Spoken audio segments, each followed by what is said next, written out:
The mining sector remains central to public finances, with mining primarily copper accounting for over 40% of Zambia's total tax revenue.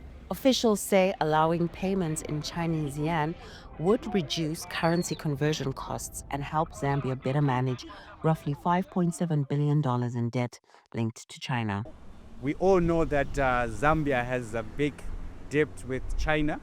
So when it means paying back, it reduces on the tax base because we don't now need to look for the dollar for us to pay the debt. And also in terms of most of the machines we're using in the mines are from China. So it also is an advantage to now get space from China. Traders who import goods from China have welcomed the move. So last year the dollar was high in terms of the exchange rate between the kwacha and the US dollar. And now that the kwacha has gained, that gives me at least the ability to get a lot of items using the same amount of money that I used to spend last year. I would get a limited stock. But now with the gaining of the kwacha, I'm able to get more stock as compared to last year.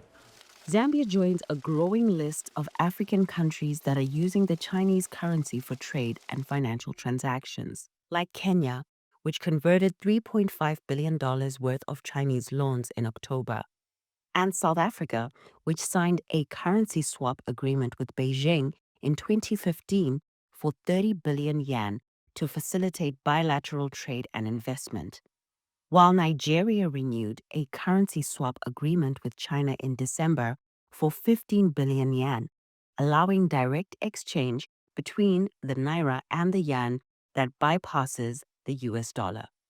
Last July, the China Development Bank and Development Bank of Southern Africa signed their first yuan-denominated financing cooperation agreement worth 2.1 billion yuan, or nearly $300 million.